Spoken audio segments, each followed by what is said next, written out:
한국 GM AS가 중단되다 결국 올 것이 왔다. 이게 무슨 말일까요?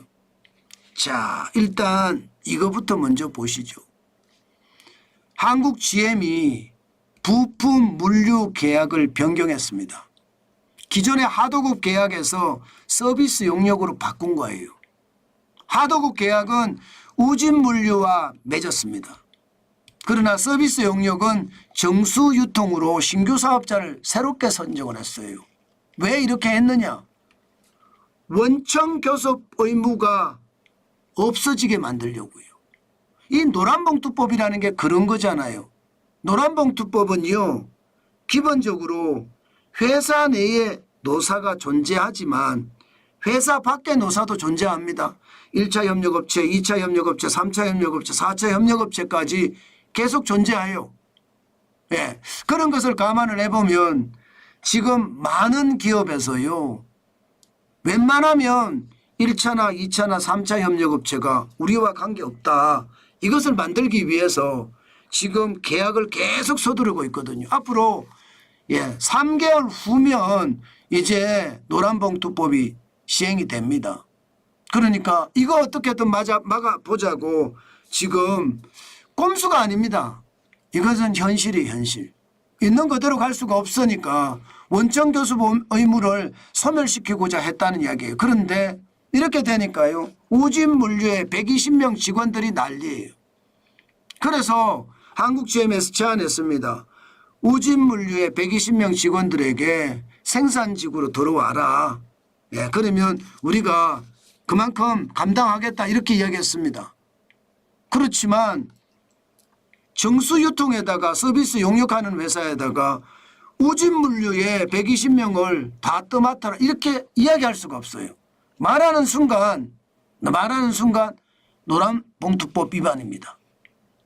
쉽게 말하면 그 말을 하는 순간 한국GM은요, 원청의 지위가 생기는 거예요. 사용자 지위가 생기는 거예요. 그래서 그렇게 말할 수도 없어요. 그러니까 지금 상황은 굉장히 꼬여가죠.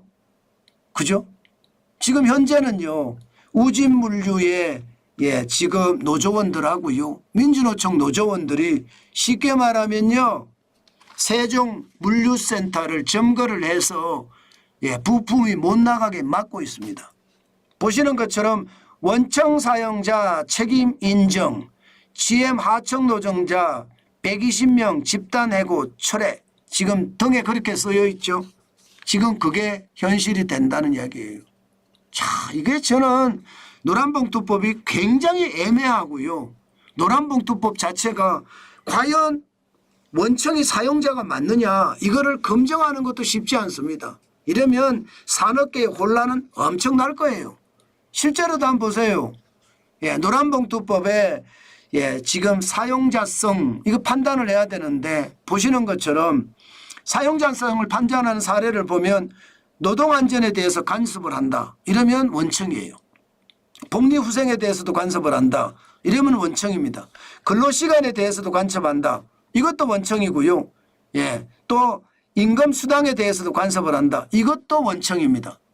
그러니까 예를 들어 우진물류의 120명 해고 노동자 지금 계약을 바꿨잖아요. 계약을 바꿔서 지금 정수유통으로 바꿨는데 너네들이 얘들 다 고용성계해 이렇게 못하는 거예요. 이렇게 못하는 거예요. 그러니까 진짜 환장할 노릇이죠. 고용성계하라고 이야기를 하는 순간 사용자가 됩니다. 사용자. 그러면 원청 교섭 의무가 있는 거예요. 그러니 시장이 지금 얼마나 앞으로 문제가 될지 저는 상상을 하기가 힘듭니다. 문제는 여러분, 이게 쉽게 해결될 기미가 안 보인다는 겁니다. 기본적으로 사용자성이 인정을 안 되기 위해서 절대로 관여하지 않을 거고요. 그러면 지금 우진물류 입장에서는 계속 이렇게 지금 물류센터를 점거를 해서 물류가 못 나가게 막는 거, 이것도 문제죠. 그리고 앞으로 실제로 이렇게 되면 한국GM에서 대한민국에서 달리고 있는 자동차가 한 150만 대 정도 됩니다. 150만 대.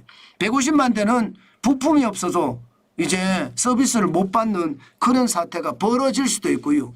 더 놀라운 거 제가 말씀드릴까요? 더 놀라운 것은요. 한국 GM은요. 글로벌 공급망을 가지고 있습니다. 글로벌 공급망을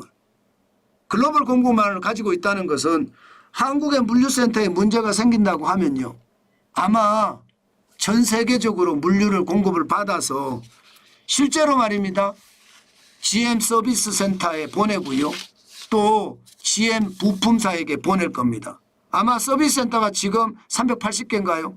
그리고 200개 부품 대리점인가 여기다가 공급할 수 있습니다. 이렇게 되면 한국 GM에 지금 납품하고 있는 우리 중소기업들, 중견기업들은 어떻게 될까요? 진짜 최악의 사태가 벌어질 수도 있어요. 저는 그래서 올 것이 왔다고 보는 겁니다. 이게 그만큼 말입니다.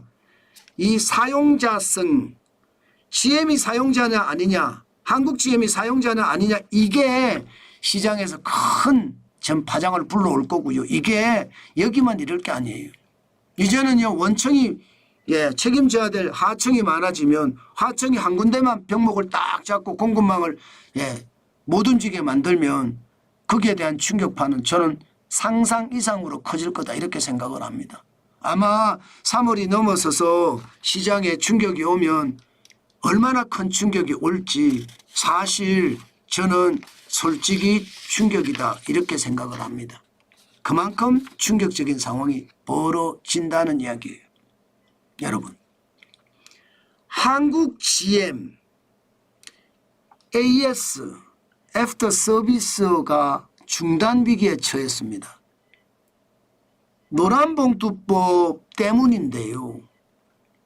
한국 GM이 하청, 원청 관계를 해소하고자 부품 물류 회사하고 계약을 변경을 했습니다. 하도급 계약이 아니라 서비스 용역으로 바꿨어요. 이 과정에서 사업자가 바뀌었거든요. 우진물류에서 정수유통으로요. 이렇게 되니까 우진물류에 있던 120명의 직원들은 갑자기 해고를 당하게 생긴 거예요. 이거 사용자성이 있느냐 없느냐, 원청 교섭 의무가 있느냐 없느냐, 노란봉투법에 근거해서 그렇거든요. 이거 자칫 잘못하면요. 시장에 엄청난 충격을 줄 수도 있다. 저는 그렇게 생각을 합니다. 그만큼 말입니다. 많은 회사들이요. 하도급 계약에서 서비스 용역 계약으로 바꿀 거예요. 그래야지 원청 교섭 의무가 없어지는 게 많거든요. 그렇게 됐을 때 시장의 대혼란은 결국 엄청나게 몰아칠 거다. 저는 오늘 그런 생각도 해봅니다. 그만큼 말입니다. 노란봉투법은요. 이게 개념이 정확하지 않기 때문에 시장에 엄청 큰 충격을 줄 거다. 저는 그렇게 보고 있습니다. 아마 우리 시장에서 어떤 일이 일어날지 좀 더 가봐야지 알지만 와 진짜로 충격이 되는 그런 사태가 벌어질까 사실은 두렵습니다.